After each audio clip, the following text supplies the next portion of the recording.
اس کا انتقال ہو تو اس پر رونے والے کم ہوں۔ یہ باتیں بیان کر کے حضور نے انگلی سے یہ چٹکی بجائی۔ حضرت ابو امامہ فرماتے ہیں حضور نے فرمایا بس اس کی موت آئی نہیں، یہ جنت میں گیا نہیں۔ کیا فرمایا؟ انگلی کے اشارے سے۔ حضرت ابو امامہ باہلی نے جب اس روایت کو آگے ذکر کیا نا تو حضرت ابو امامہ نے حضور کی نقل اتار کے کہ میں نے دیکھا حضور نے یوں چٹکی بجائی، فرمایا کہ اس کی موت آئی نہیں اور یہ جنت میں گیا۔ رسول اللہ صلی اللہ علیہ وسلم نے کیا فرمایا؟ فرمایا اولیائی، میرے دوستوں میں سے میرے نزدیک سب سے زیادہ قابل رشک، یعنی ایسا شخص ہے جس پر جو رشک کرنے کے قابل ہے۔ اور حضور فرما رہے میں بھی اس پر کیا کروں؟ رشک کروں۔ یہ ہو کیسا؟ دنیا کے اعتبار سے ہلکا پھلکا، اس کے دنیا کے جھنجھٹ لمبے چوڑے نہ ہو، اس کی دنیا کی بھاگ دوڑ لمبی چوڑی نہ ہو، دنیا کے معاملات کو مختصر رکھتا ہو۔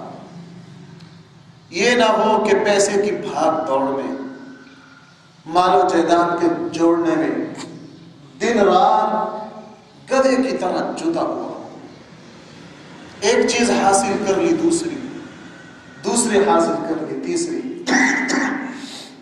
پیسہ سرمایہ اکٹھا کرنے کی دوڑ میں نہ ہو، اپنی دنیا کو مختصر رکھے۔ بھائی اگر مال و دولت کو جمع کرنا، جائیدادیں جوڑنا، دن رات اسی میں کھپا دینا، یہ بھی کوئی کام ہوتا، یہ بھی کوئی بامقصد چیز ہوتی، نبی کی زندگی میں اس کی کوئی نہ کوئی جھلک تو نظر آتی۔ رسول اکرم صلی اللہ علیہ وسلم سے زیادہ دنیا کے اعتبار سے ہلکا پھلکا کون ہو سکتا؟ ہلکا پھلکا، زندگی میں کبھی ایک دو جوڑوں سے زیادہ میسر نہیں آئے۔ عید آئی، حضرت عائشہ نے درخواست کی اللہ کے نبی فلاں یہودی یمن سے کپڑا لایا ہے، اگر آپ بھی اپنے لیے ایک جوڑا لے لیں۔ حضور نے فرمایا اب تو پیسے نہیں ہیں۔ کہ اللہ کے نبی جب ہماری خیبر کی آمدن آئے گی اس وقت ادا کر دیں گے۔ حضور نے فرمایا اس کی کیا ضرورت ہے؟ اور عید کی نماز کے لیے رسول اللہ صلی اللہ علیہ وسلم وہی پیون لگے ہوئے کپڑے پہن کے تشریف لے گئے۔ اتنی ہلکی پھلکی زندگی۔ اور وہ مشہور بات جب رسول اللہ صلی اللہ علیہ وسلم کسی وجہ سے اپنی بیویوں سے ناراض ہو گئے تھے، مہینہ کے لیے گھر نہیں آئے کسی زوجہ مطہرہ کے، اور اپنے چبارے میں آرام کر رہے تھے، اور رسول اللہ صلی اللہ علیہ وسلم ان دنوں کسی سے مل بھی نہیں رہے تھے۔ حضرت عمر فرماتے ہیں میں گیا، حضرت بلال تھے دروازے پر سیڑھی پر، حضرت بلال سے کہا کہ حضور سے اجازت مانگے میں ملنا چاہتا ہوں۔ تو حضور نے مجھے اجازت دے دی، میں اوپر گیا تو جو منظر میں نے دیکھا وہ منظر ایسا تھا کہ حضرت عمر رونے لگ گئے اس منظر کو دیکھ کر۔ رسول اللہ صلی اللہ علیہ وسلم جہاں آرام کر رہے ہیں، چارپائی کوئی نہیں ہے، زمین پر کھجور کا ٹاٹ ہے، وہ زمین پر، آپ کو پتہ ہے وہ نرم نہیں ہوتا، سخت ہوتا ہے، اور آپ علیہ الصلوۃ والسلام کے جسم پر آپ نے تہبند صرف باندھا ہوا ہے، کھجور کے ٹاٹ پر لیٹے ہوئے ہیں۔ اور جب حضور اٹھے حضرت عمر کے آنے کی وجہ سے تو حضرت عمر نے فرمایا میں نے دیکھا کہ حضور کی کمر میں اس چٹائی کے موٹے موٹے نشان پڑ گئے۔ میں نے کمرے میں نظر دوڑائی، کوئی چیز نہیں، صرف ایک کونے میں مجھے سیر سوا سیر جو پڑے ہوئے نظر آئے۔ تو مجھے اس قسمہ پرسی کی حالت میں حضور کو دیکھ کر رونا آ گیا، اور میری زبان سے نکل گیا کہ یہ اللہ کے دشمن کیسر و کسریٰ اللہ کے دشمن ہے، دنیا میں موج مار رہے ہیں، اور رسول اللہ صلی اللہ علیہ وسلم دونوں جہانوں کے سردار ہیں، اور آپ کی دنیا کی زندگی کا دیکھ لیجئے کہ آپ کے پاس کیا ہے۔ تو بھائی رسول اکرم صلی اللہ علیہ وسلم نے فرمایا میرے دوستوں میں سب سے زیادہ قابل رشک وہ بندہ مومن ہے جو دنیا کے اعتبار سے بھائی کیا ہو ہلکا پھلکا، وہ مال و جائیداد کاروبار، بس جس میں سکون کی زندگی گزر رہی ہو۔ آج ہمارا المیہ بھائی یہ ہے، ہم سکون کی زندگی نہیں گزارنا چاہتے، ہم اللہ سے اس لیے کبھی یہ مانگتے نہیں۔ دن رات ہم ایک کاروبار مکمل ہو گیا، دوسرا، تیسرا، چوتھا، ادھر بھاگ ادھر بھاگ، ایک کاروبار سے اتنی آمدن آ رہی ہے کہ زندگی سکون کی گزر رہی ہے، دوسرا چالو کر، تیسرے سے پنگا لے، چوتھے سے، اتنی ہرس اور لالچ۔ اس لیے بھائی رسول اکرم صلی اللہ علیہ وسلم نے ایسے ایسے ارشادات سے ہمیں سمجھایا۔ حضور نے کیا فرمایا؟ الدنیا کلھا جیفا، دنیا ساری کی ساری مردار ہے، دنیا ساری کی ساری مردار ہے۔ اور اتنے سخت الفاظ حضور نے فرمائے، دنیا ساری کی ساری مردار ہے اور اس کو نوچنے والے، اس کو حاصل کرنے والے کتے ہیں، کلھا، حضور نے صاف لفظ استعمال کیے۔ دنیا مردار ہے، اس کے پیچھے بھاگنے والے کتے۔ ہمارے ہندوستان کے ایک بہت بڑے محدث تھے حضرت مولانا میاں اصغر حسین صاحب رحمہ اللہ، حضرت مفتی شفیع صاحب رحمہ اللہ کے استاد تھے۔ حضرت مفتی شفیع صاحب نے جگہ لکھا ہے کہ ایک مرتبہ حضرت باہر سے آئے، بیٹھتے مجھے کہنے لگے مولوی شفیع آج تو عجیب واقعہ ہو گیا۔ میں ڈر گیا کہ کیا ہو گیا عجیب واقعہ؟ کہنے لگا میں گھر سے مدرسہ سب پڑھانے آ رہا تھا، میں نے راستے میں 3-4 بچیوں کو دیکھا، وہ لڑ رہی ہیں، ایک دوسرے کو مار رہی ہیں۔ میں ان کے قریب گیا، میں نے کہا بیٹی آپ کیوں لڑ رہی ہے، کیوں مار رہی ہے، ایک دوسرے کے بال نوچ رہی ہے؟ تو کہنے لگا جب انہوں نے مجھے وجہ بتائی تو میں حیران رہ گیا، وہ باہر راستے سے بھینسوں کا گوبر اکٹھا کر کے لائی تھی، اس کی تقسیم میں لڑ پڑی۔ بھینسوں کا دیہاتوں میں آپ نے دیکھا ہوگا، آج کل تو سوئی گیس کا دور آ گیا، دیہاتوں میں ابھی سوئی گیس نہیں، بھینسوں کا گوبر اکٹھا کیا اور اس کی تقسیم میں لڑ پڑی، ایک دوسرے کو مار گئے۔ تو میاں اصغر حسین صاحب رحمہ اللہ فرمانے لگے، میرے دل پر آیا کہ کیسی ایک گندی چیز، بدبودار چیز، ناپاک چیز پر لڑ رہی ہے، ایک دوسرے کو مار رہی ہے۔ کہنے لگا جیسے ہی میں نے یہ سوچا فوراً اللہ نے میرے دل پر بات ڈالی۔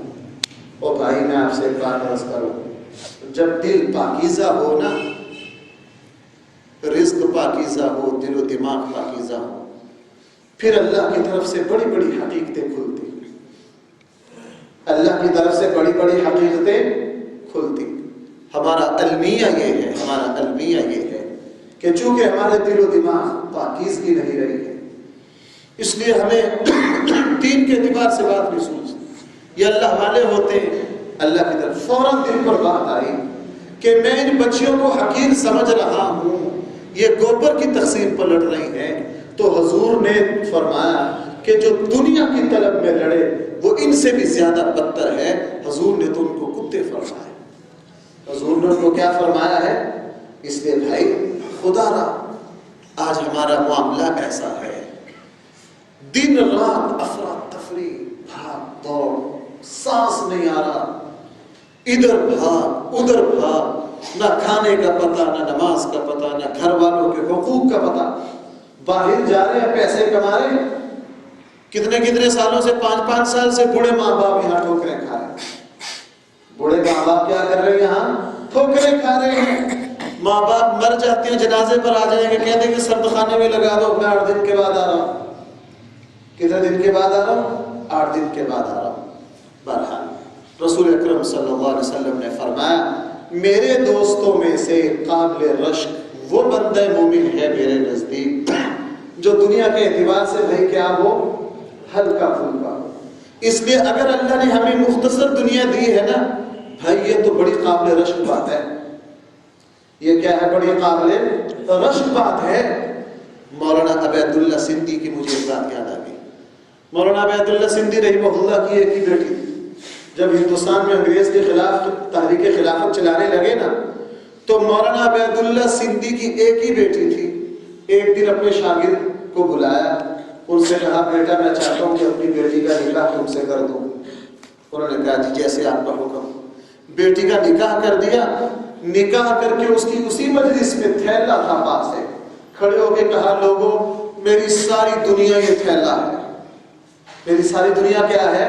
یہ تھیلا ہے، یا ہندوستان میں اب میں رہوں گا یا ہندوستان میں انگریز رہے گا۔ ساری دنیا، ساری کائنات مولا بیت اللہ سندھی کی وہ تھیلا تھی، بڑے پرانے کپڑے، یہ تھیلا لے کر ہی مولا ہندوستان میں خلافت کی تحریک چلاتے رہے، افغانستان چلے گئے، روس چلے گئے، پوری دنیا میں انگریز کے خلاف جو تحریک چلائی وہ اس تھیلے والے بابے نے چلائی۔ دنیا اتنی مختصر 12۔ تو بھائی پہلی بات کیا بیان فرمائی حضور نے؟ جس کی دنیا کیا ہو؟ مختصر۔ دوسری بات، نماز میں اس کا بڑا حصہ، نماز میں اس کا بھائی بڑا حصہ ہو، نماز میں اس کا جی لگتا ہو، اس کا نماز کا اہتمام ایسا ہو کہ جب تک وہ نماز نہ پڑھ لے اسے سکون نہ آئے، جب تک نماز نہ پڑھ لے اسے۔ بھائی حدیث کی کتابوں میں حضور کے جو نماز کے ارشادات ہیں نا، ان کو پڑھ کے بعض مرتبہ بندہ کانپ جاتا ہے۔ اگر ہم ان احادیث کو مد نظر رکھیں تو بھائی ایمان میں شک ہونے لگ جاتا ہے۔ میں ویسے نہیں کہہ رہا، حضور کے ارشادات ایسے، حضور کے ارشادات، اسی لیے ترمذی نے ذکر کیا کہ رسول اللہ صلی اللہ علیہ وسلم کے صحابہ نماز کے چھوڑنے کے علاوہ کسی عمل کو کفر نہیں سمجھتے تھے۔ حضور کے صحابہ جو نماز چھوڑ دیتا تھا، حضور کے صحابہ اسے مسلمان نہیں سمجھتے تھے۔ اور رسول اکرم صلی اللہ علیہ وسلم نے فرمایا جو شخص جان بوجھ کر ارادہ سے فرض نماز چھوڑ دے، ارادہ سے، بھول سے رہ گئی، خود حضور نے فرمایا جو نماز بھولے سے رہ گئی جب یاد آئے پڑھ لی تھی اس پر کوئی گناہ نہیں۔ حضور نے فرمایا میری امت سے بھول چوک اٹھا دی گئی۔ پہلی امتوں میں بھول چوک کی معافی نہیں تھی، رسول اللہ صلی اللہ علیہ وسلم کی امت میں بھول چوک کی معافی دے دی گئی۔ نیند، رات کو سوئے آنکھ نہیں کھلی، اور آنکھ اس وقت کھلی جب سورج کا وقت، جب فجر کا وقت ختم ہو گیا تھا، تو بھائی کوئی گناہ نہیں۔ جیسے ہی اٹھو، اگر وقت ختم ہو گیا ہو، وضو کر کے نماز پڑھ لو۔ یہ ہے جان بوجھ کر۔ حضور نے فرمایا جو جان بوجھ کر فرض نماز چھوڑ دے، اللہ فرماتے ہیں کہ یہ بندہ میرے ذمہ سے نکل گیا، یہ بندہ میرے ذمہ سے۔ اللہ جل جلالہ نے ایمان والوں کی کچھ ذمہ داریاں اپنے فضل و کرم سے اپنے اوپر لے رکھی کہ جو میرے بندے ایمان والے ہیں وہ اگر نماز کا اہتمام کریں گے ان کو جنت بھی دوں گا، ان کی مغفرت بھی کروں گا، اور ان کا رزق وسعت بھی کروں گا۔ ان کے دل کو اللہ نے بہت ساری ذمہ داریاں خود لے رکھی ہیں، اللہ کے ذمہ کوئی چیز لگا نہیں سکتا۔ جب کوئی بندہ جان بوجھ کر نماز چھوڑ دیتا ہے تو اللہ فرماتے ہیں یہ میری ذمہ داری سے نکل گیا، اب جائے۔ اور بھائی رسول اکرم صلی اللہ علیہ وسلم نے فرمایا کفر اور اسلام میں فرق کرنے والی چیز بھائی کون سی ہے؟ نماز ہے۔ کفر اور اسلام میں فرق کرنے والی چیز نماز۔ اگر نماز میری اور آپ کی رہ گئی تو ہم کفر سے مل گئے۔ ہم کس سے مل گئے؟ کفر سے مل گئے۔ رسول اکرم صلی اللہ علیہ وسلم نے فرمایا ایک نماز چھوڑ دینے سے تمہارا اتنا نقصان ہوتا ہے، اگر ایک شخص کی ساری جائیداد، گھر بار، بیوی بچے، سارا کچھ کسی آسمانی آفت کی وجہ سے ختم ہو جائے، وہ اکیلا رہ جائے۔ کیا بھائی؟ وہ اکیلا رہ جائے۔ آپ اندازہ کر لیجئے اس اکیلے کو کیا تکلیف ہوگی، جس کا گھر بار اجڑ گیا، جس کے سارے عزیز و اقارب اس سے جدا ہو گئے، وہ اکیلا رہ گیا۔ وہ دیکھنے میں زندہ ہوگا، اس کو زندہ لاش کہیں گے، زندہ انسان نہیں کہہ سکتے، اس کی کیا کیفیت ہوگی۔ حضور نے فرمایا اس شخص کا اتنا نقصان نہیں ہوا جتنا نقصان نماز چھوڑ کر تم اپنا کرتے ہو، جتنا نقصان بھائی تم کیا کرتے ہو؟ نماز۔ اس لیے بھائی آج ہمارے کان پر جو نہیں ریگتی، ہمیں ٹس سے مس نہیں ہوتے ہم نماز چھوڑتے ہوئے، اس لیے ہماری بڑی بڑی مسجدیں ویران پڑی۔ افسوس افسوس، بعض مرتبہ یوں بھی دیکھنا پڑتا ہے کہ کوئی تکبیر کہنے والا آ جائے. ایسے واقعات ہوتے ہیں، ایسے واقعات ہوتے ہیں. اور شام عشاء کی نماز ہے، بارش آ گئی، مسجدیں خالی. لیکن اگر اس دن شادیاں ہوں، دیکھو شادی حال میں دنیا کیسے پہنچتی، بازاروں میں دیکھے کیسے پہنچتی. اس لیے مسلمان کے دل سے نماز کی اہمیت نکل گئی. اور بھائی نماز ایک ایسی چیز تھی، نماز ایک ایسی. رسول اکرم صلی اللہ علیہ وسلم کی خدمت میں ایک نابینا آئے، کہنے لگے اللہ کے نبی میں نابینا ہوں، میں مسجد نہیں آ سکتا ہوں، کیا مجھے گھر میں نماز پڑھنے کی اجازت ہے؟ بھائی چھوڑنے کی نہیں، کیا گھر میں پڑھنے کی اجازت ہے؟ حضور نے فرمایا ہاں اجازت ہے. وہ چلے گئے، ابھی دور جا رہے تو اس کو دوبارہ بلا کے فرمایا کہ مسجد کی آذان کی آواز تم تک پہنچتی ہے؟ انہوں نے کہا جی اللہ کے نبی میرے گھر میں آواز آتی ہے. فرمایا اگر مسجد کی آذان کی آواز تیرے گھر آتی ہے تو پھر تجھے میں گھر میں نماز پڑھنے کی اجازت نہیں دے سکتا. بھائی کس کو؟ نابینا کو، معذور کو. فرمایا پھر مسجد ہی میں آنا. اور آج ہماری بے نمازیوں کو تو چھوڑیں، بے دینوں کو تو چھوڑیں بھائی، دینداروں کا حال یہ ہے، ہم سب کی حالت اتنی پتلی ہے کہ ہم مسجد کی نماز کو تو کوئی ترجیح نہیں دیتے. ہر کسی کو معاملہ ہوا وہ مسجد کی نماز کے باہر. بھائی نماز ایسی چیز ہے، رسول اکرم صلی اللہ علیہ وسلم نے ارشاد فرمایا جس نے نماز چھوڑ دی اس کے اسلام کا کوئی اعتبار نہیں. حضور نے کیا فرمایا؟ جس نے نماز چھوڑ دی اس کا اسلام معتبر. وہ اسلام اللہ کو نہیں چاہیے جس اسلام میں نماز نہ ہو. اسی لیے رسول اکرم صلی اللہ علیہ وسلم ساری زندگی میں آپ کی 4 نمازیں قضا ہوئی غزوہ خندق میں. اور رات کو حضور کو اتنا غصہ ہے، حضور نے کافروں کے لیے بد دعا کی. کافروں کے لیے کیا کی؟ احد میں جب رسول اللہ صلی اللہ علیہ وسلم زخمی ہوئے بھائی، آپ کے دندان مبارک شہید ہوئے، آپ کے رخسار مبارک میں وہ خود چبھی اور آپ علیہ السلام زخمی ہوئے، اس وقت کسی صحابی نے کہا اللہ کے نبی کافروں کے لیے بد دعا کریں. رسول اللہ صلی اللہ علیہ وسلم نے بد دعا نہیں کی. لیکن غزوہ خندق جب ہوا، حضور کی 4 نمازیں قضا ہو گئی، تو چونکہ اب نماز کا مسئلہ تھا، آپ علیہ السلام کو اتنا غصہ آیا. فرمایا اللہ غارت کرے ان کافروں کو، ان بدبختوں نے مجھے 4 نمازیں پڑھنے سے روک دیا. کتنی نمازیں پڑھنے سے روک دیا ہے؟ علماء لکھا کہ رسول اللہ صلی اللہ علیہ وسلم احد کے موقع پر تو آپ نے بد دعا نہیں کی جب حضور کے جسم پر حضور کے دندان مبارک شہید ہوئے، لیکن جب نماز کی باری آئی تو آپ علیہ السلام نے کافروں کے لیے کیا کر دی؟ بد دعا کر دی کہ انہوں نے میری 4 نمازیں قضا کر دی. اس لیے بھائی اس چیز کا اہتمام کیجئے کہ رسول اللہ صلی اللہ علیہ وسلم نے فرمایا میرے دوستوں میں سے قابل رشک میرے نزدیک وہ مسلمان ہے جس کی دنیاوی زندگی بھائی کیسی ہو؟ ہلکی پھلکی ہو. نمبر 2 نماز میں اس کا بہت بڑا حصہ ہو.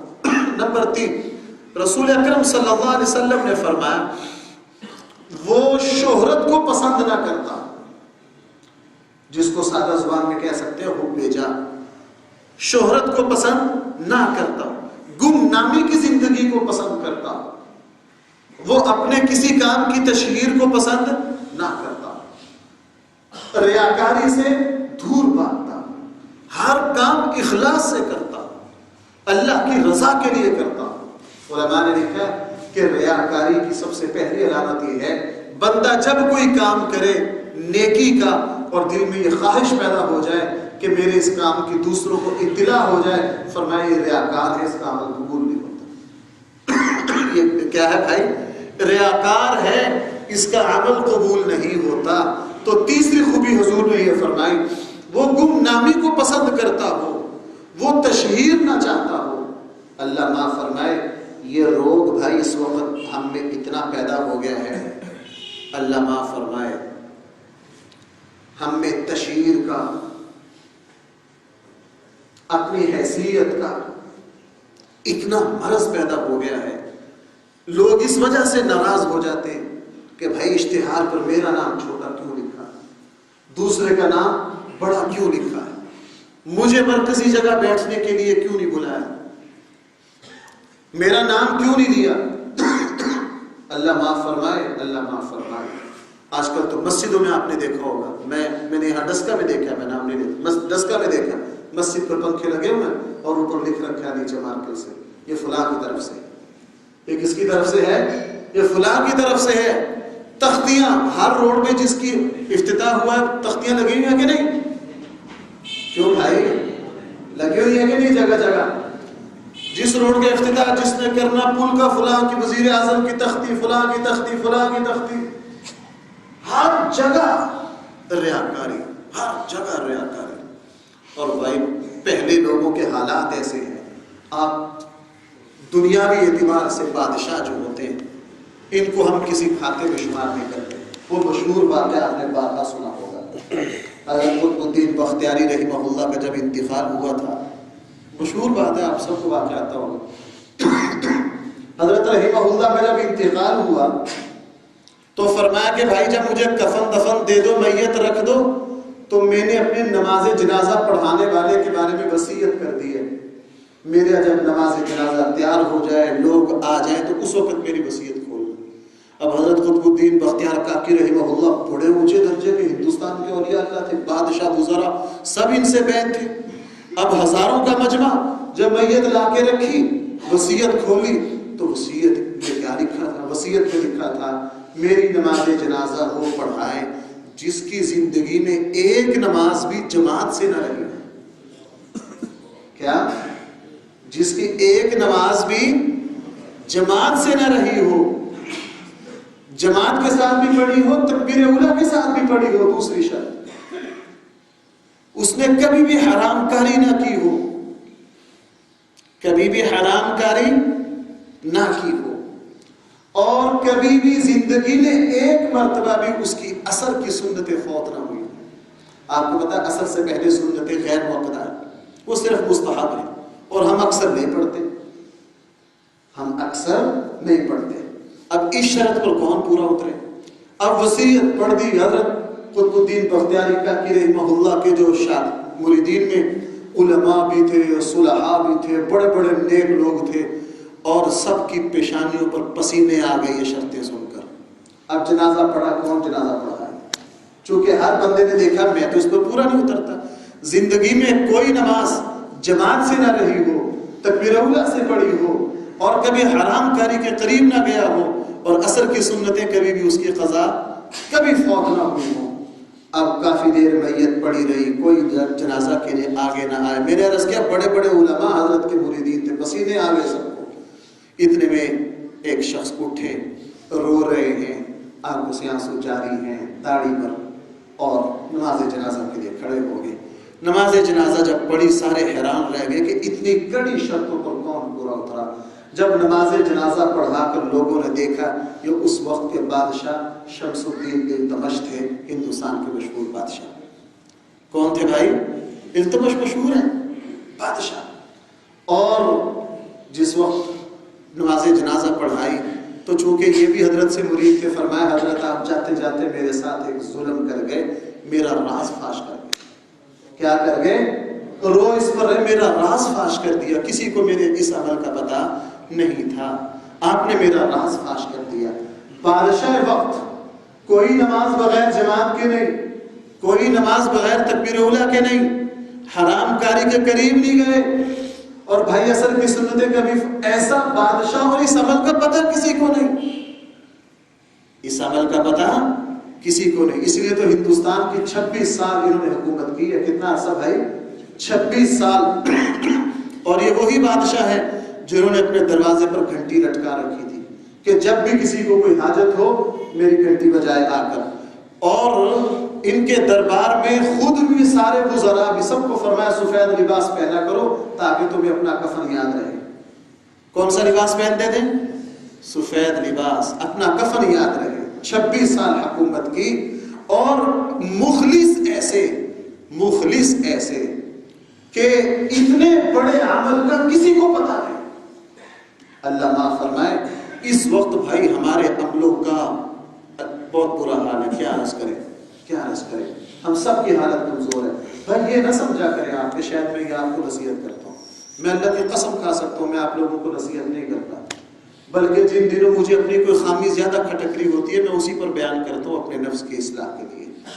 اس لیے بھائی میرا حال آپ سے بھی پتلا ہے، بعض مرتبہ میری باتیں ایسی ہو جاتی ہیں جو بڑی ذرا اونچے معیار کی ہوتی ہیں، وہ نہیں کہ میں ان پر پورا اتر رہا ہوتا ہوں، میرا حال آپ لوگوں سے بھی پتلا ہے۔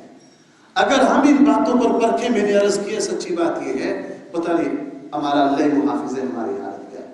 بہرحال یہ بادشاہ وقت ہے، لیکن عمل کس لیے کر رہے ہیں؟ اللہ کے لیے کر رہے ہیں۔ عمل کس لیے کر رہے ہیں بھائی؟ اللہ کے لیے۔ تو حضور نے فرمایا قابل رشک میرا نزدیک میرا وہ دوست ہے جو دنیا کے اعتبار سے ہلکا پھلکا ہو، نماز میں بہت بڑا حصہ ہو، اور وہ شہرت سے دور بھاگتا ہو، گمنامی کی زندگی گزارتا ہو، گمنامی کی زندگی گزارتا ہو، وہ ہر جگہ تشہیر نہ چاہے، شہرت نہ چاہے۔ اللہ معاف فرمائے اس وقت ہمارے یہاں جتنے جلسے ہوتے ہیں، جتنے جلسے ہوتے ہیں، لوگوں کا مطالبہ ہوتا ہے کہ ہم جو آپ کو پیسہ دے رہے ہیں، ہم جو آپ کو پیسہ دے رہے ہیں اس کا اعلان کیا جائے۔ بعض مرتبہ میں کیا کریں، مسجدوں میں اب بورڈ لگ جاتے ہیں کہ مسجد کی انتظامیہ فلاں فلاں ہے، مسجد کی اتنی خدمت فلاں فلاں کر رہے ہیں۔ مسجدوں میں پتھر لگ گئے، مسجدوں میں کیا لگ گئے؟ پتھر لگ گئے۔ مسجد میں کوئی لا کر کولر رکھے گا، اس کے اوپر اپنا لکھے گا جی یہ کولر کس کی طرف سے آیا، اگر اس کا نام مٹا دیا جائے تو وہ ناراض ہو جائے گا، اگر اس کا نام مٹا دیا جائے تو کیا ہو جائے گا بھائی؟ وہ ناراض ہو جائے گا۔ ہمارے اخلاص کی یہ حالت ہے، ہمارے اخلاص کی حالت۔ درس نظامی میں ایک کتاب پڑھائی جاتی ہے جسے اصول شاشی کہا جاتا ہے، بڑی عربی کتاب ہے اصول فقہ پر۔ اس کا مصنف کون ہے؟ بہت ساری کتابیں بھائی ایسی ہیں جو 800 سال سے پورے امت مسلمہ میں پڑھائی جا رہی ہیں، ان کے مصنفین کا کسی کو نہیں پتا۔ کیوں؟ ان کے مصنفین نے اس کتاب پر اپنا نام لکھنا اخلاص کے خلاف سمجھا اور کتاب لکھ کر کسی ایسی جگہ رکھ دی کہ کسی کو پتا نہ چلے۔ اصول شاشی 600 سال سے پڑھائی جا رہی ہے، توضیح ایک عرصے سے پڑھائی جا رہی ہے، اور بڑی عظیم کتابیں مسلمان 500 سال سے فائدہ اٹھا رہے ہیں، ان کے مصنفین کا پتا نہیں ہے۔ کیوں؟ ان کے مصنفین نے اپنا نام لکھنا اخلاص کے خلاف سمجھا۔ اللہ نے ان کے اخلاص کو قبول کیا، اللہ نے ان کے اخلاص کو قبول کیا اور یہ شرف قبولیت دی کہ پوری دنیا کے مسلمان ان کی کتابوں سے فائدہ اٹھائے۔ بھائی میں ایک بات عرض کروں، ریاکار کے بھی نام کی شہرت ہوتی ہے، اور میں قسم کھا سکتا ہوں مخلصین کے نام کی شہرت ریاکار سے زیادہ ہوتی ہے۔ خود حدیث میں ہے، حضور نے فرمایا ایک بندہ مومن ایک نیک کام کرتا ہے، اس کی تمنا یہ ہوتی ہے میرے نیک کام کی شہرت نہ ہو، وہ اخلاص سے چھپاتا ہے، لیکن اللہ جل جلالہ اس کے اخلاص کو قبول کر کے اس کو شہرت دے دیتے ہیں۔ وہ اپنی شہرت پر خوش نہیں ہوتا، وہ اپنی شہرت پر بھائی روتا ہے، ڈرتا ہے کہ شہرت کی وجہ سے کبھی میرا عمل ضائع نہ ہو جائے۔ میں نے پہلے بھی سنایا تھا یہ مصر کا جو جامعہ ازہر ہے، آج تو 950 سال ہو رہے ہیں، یہ کیا ہوا تھا؟ میں نے پہلے بھی واقعہ بات یہاں عرض کیا جو مجھے یاد پڑتا ہے۔ 3 4 شخص علم حاصل کرنے کے لیے نکلے، بھوکے تھے، ایک جگہ قیام کیا، کھانے پینے کے لیے کچھ نہیں، 3 دن فاقہ ہو گیا، اور 3 دن کے بعد حدیث میں یہ ہے کہ اگر 3 دن سے زائد فاقہ ہو جائے تو تمہارے لیے حلال ہے مردار ملے، حرام ملے، اتنا کھا لو کہ جان بچا لو، کسی سے سوال کی اجازت ہے۔ اب 3 دن فاقے کو پورے ہو گئے، کہنے لگے بھائی اب تو کسی سے مانگنا پڑے گا، اب تو شریعت کا حکم ہے، مانگے کون؟ شرم کی وجہ سے کوئی تیار نہ ہو، قرآن اندازی کی، ایک کا نام نکلا، اسے کہا جاؤ بھائی تم مانگ کے لاؤ کھانا، اور اس نے کہا ٹھیک ہے تم آرام کرو میں جاتا ہوں۔ وہ ایک ساتھی باقیوں کو سلا دیا، مانگنے کے لیے جب نکلا باقی ساتھی سو گئے، تو جی میں خیال آیا جب میں نے مانگنا ہی ہے تو میں اس اللہ سے کیوں نہ مانگوں جو میرا رازق ہے۔ جب مانگنا ہی ہے، مسجد کے کونے میں گئے، اللہ کے سامنے جی لگا کے روئے، جی لگا کے روئے، اے اللہ اب یہ حالت آ گئی ہے کہ 3 دن کا فاقہ، ہم کہاں اللہ ہاتھ پھیلائیں گے، ہمارے لیے کھانے کا بندوبست کر دیجیے۔ یہ دعا مانگ رہے ہیں، اور ادھر مصر کے بادشاہ کو خواب آ رہا ہے کہ اس طرح میرے 3 مہمان فلاں جگہ پہنچے ہیں، ان کے لیے کھانے کا انتظام کرو۔ ان کے لیے کیا کرو؟ کھانے کا انتظام کرو. بادشاہ کو لمبی بات ہے، خواب دیکھا بادشاہ نے. سو بادشاہ نے کیا کیا؟ ایک بعض علماء نے یہاں تک لکھا کہ بادشاہ تھوڑا سا بھول گیا اور اس کے بعد انہیں خواب سمجھ کے نظر انداز کر دیا. اگلے دن پھر سویا، پھر خواب آیا اور خواب میں رسول اللہ صلی اللہ علیہ وسلم نے اسے تھوڑا سا ڈانٹ ملائی کہ بندہ خدا ہم تجھے کیا کہہ رہے ہیں، تو کیا کر رہا ہے. دوسرے دن بادشاہ اٹھا، بادشاہ نے اپنے وزیر کو بلایا، کافی سارا سامان لیا کہ ہے ایسی ایسی جگہ جاؤ، وہاں 3-4 بھوکے طالب علم ان کے لیے کھانا لے جاؤ اور فلاں فلاں چیزیں لے جاؤ. ان سے کہو یہ تو صرف ابھی آپ کے لیے کھانا ہے، آپ ٹھہرے رہو، بادشاہ اپنے سارے وزراء کے ساتھ تمہارے استقبال کے لیے آ رہا ہے. اور بادشاہ نے کافی ساری چیزیں بھیج دیں. جب وزیر وہاں پہنچے، وہ سرکاری نمائندے پہنچے، باقی 3 فقیر آدمی بھوکے، فقر و فاقہ چہرے پر، مسکنت کئی دن کے بھوکے. ان کو سلام کیا، ان کی عزت سے پیش آئے، ان کو ساری بات بتائی اور سارا کھانا رکھا، سارا کچھ پیش کیا. بادشاہ کا پیغام پہنچایا کہ بھائی آپ یہ کھانا کھا کر تھوڑی دیر انتظار کرو، بادشاہ خود آ رہا ہے. اور جب انہوں نے کھانا کھایا، کھانا کھانے کے بعد کہنے لگے اوہو ہمارا تو راز کھل گیا. آج تو ہم ڈرامے بازیاں کرتے ہیں نا اپنی پیری چمکانے کے لیے. کیا کرتے ہیں بھائی؟ ڈرامے بازیاں کرتے ہیں اپنی پیری چمکانے کے لیے، اپنی مولویت چمکانے کے لیے، کہ لوگوں کو پتہ چلے کہ میں بھی اللہ کا ولی ہوں. بے ایمانی اور فراڈ کا سہارا لیتے، ایسے ایسے واقعات سننے میں آتے ہیں. اللہ معاف فرمائے. ان کو پتہ اب ہمارا راز فاش ہو گیا. جب پتہ چلا کہ بادشاہ شہر سے نکل آیا ہے، انہوں نے کہا بھائی یہ تو ہمارا راز فاش ہو گیا. اپنا خفیہ بوریہ بستر باندھا اور یہ مسجد چھوڑ کر بھاگ گئے تاکہ کسی کو پتہ نہ چلے کہ ہم کون لوگ تھے کہ ہمارے کھانے کے لیے رسول اللہ صلی اللہ علیہ وسلم نے خواب میں بادشاہ پر زور دیا. جب بادشاہ یہاں پہنچا تو 3 شخص دیکھا وہاں غائب ہے، کوئی بھی نہیں. بڑا پتہ کرا، لوگا نہیں جی وہ تو یہاں سے چلے گئے ہیں. اب بادشاہ نے وزراء سے مشورہ کیا، میں تو ان کے لیے بڑے تحائف بڑا پیسہ لایا ہوں، اس کا کیا کروں؟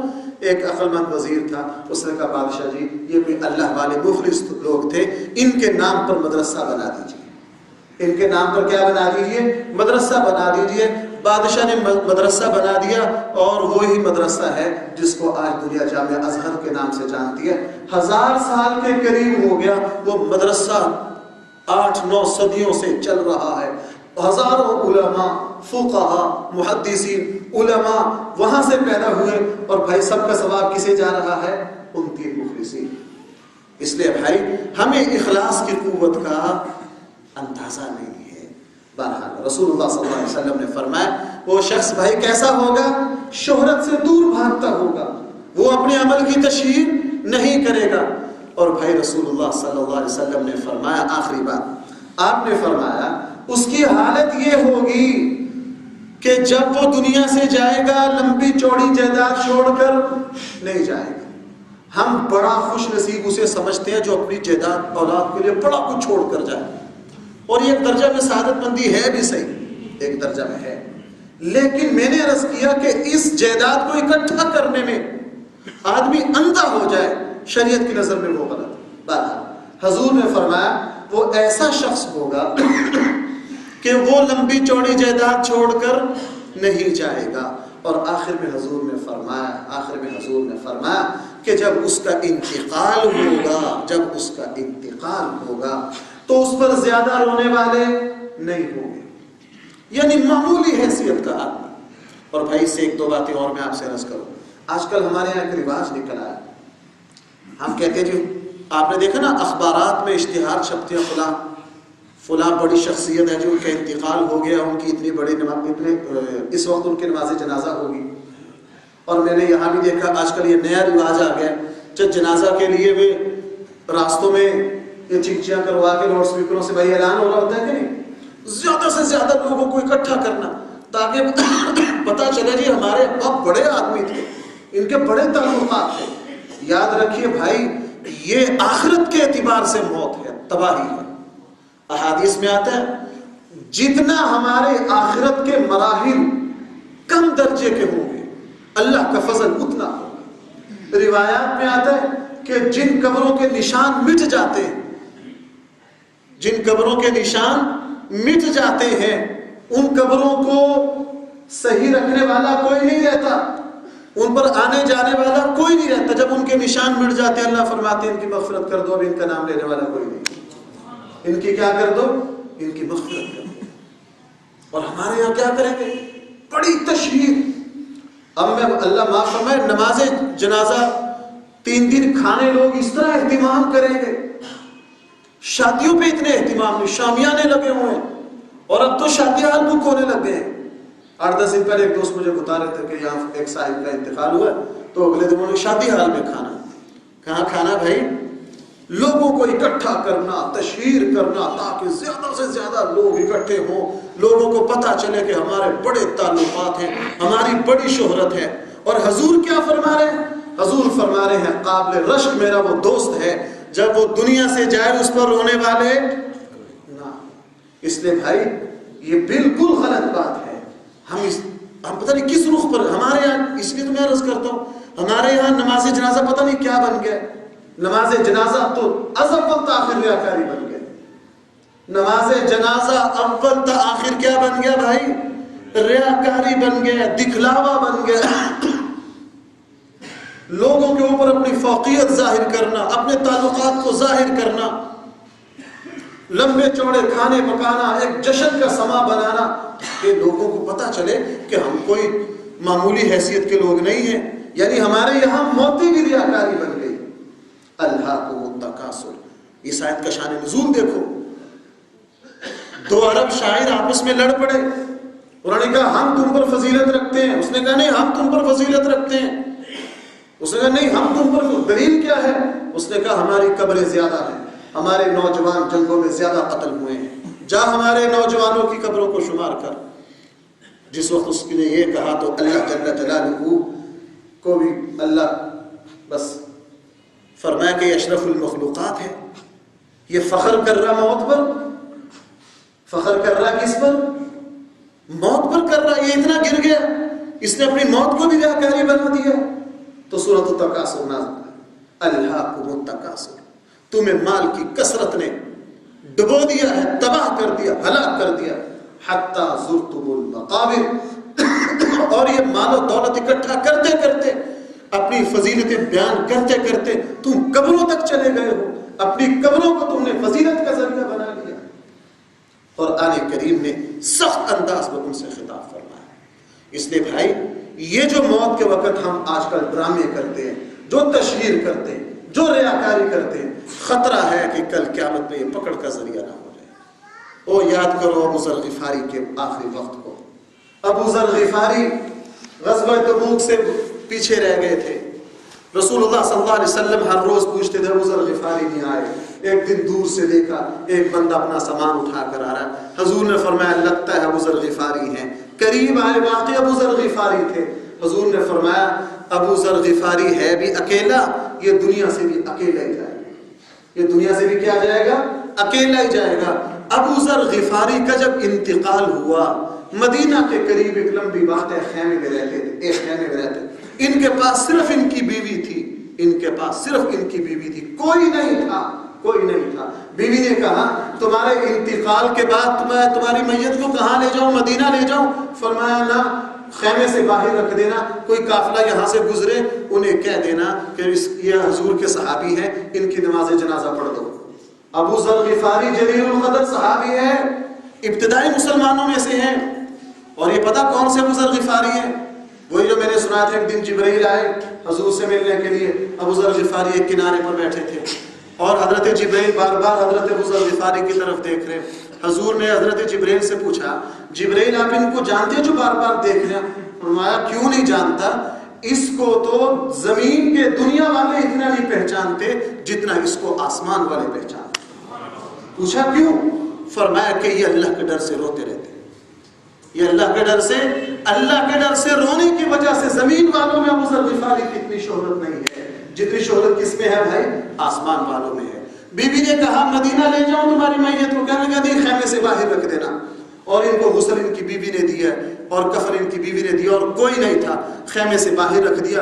جنازے کو قافلے کو دیکھتی رہی, اتنے میں کچھ مسافر آئے, ان سے کہا یہ اللہ کے نبی کے صحابی ہیں, ان کا انتقال ہو گیا, میں عورت ہوں, میں جنازہ نہیں پڑھ سکتی ہوں. تم نماز جنازہ پڑھ دو. انہوں نے جب نماز جنازہ پڑھا، نماز جنازہ پڑھانے کے لیے جو شخص آگے کھڑے ہوئے تھے انہوں نے خاتون سے پوچھا یہ کون ہے؟ کہنے لگے یہ حضور کے صحابی ابو ذر غفاری ہیں. تو وہ جس شخص نے نماز جنازہ پڑھائی تھی اس نے کہا او ہو یہ ابو ذر غفاری ہیں، میں عبداللہ ابن مسعود ہوں، میں تو ایران سے آ رہا ہوں. تبوک کے دن میں نے خود سنا تھا حضور سے کہ یہ دنیا سے اکیلا جائے گا. یہ دنیا سے کس طرح جائے گا؟ اکیلا جائے گا. آج واقعتاً یہ دنیا سے اکیلا جا رہا. اس لیے بھائی ہمارے جنازے پتہ نہیں کہاں چلے گئے ہیں، ہماری موت کی رسومات ریاکاری کی نظر ہوگی. بہرحال ساری حدیث کا خلاصہ اس کو یاد کر لیجئے بھائی، اس کو یاد کر لیجئے. مقصد کوئی تقریر نہیں ہے، اس کو تقریر نہ سمجھا کریں، یاد دہانی سمجھا کریں. میں حدیث کا متن ترجمہ عرض کرتا ہوں، اس کو پلے باندھ لیجئے، اس کو لکھ لیجئے، اس کو محفوظ کر لیجئے.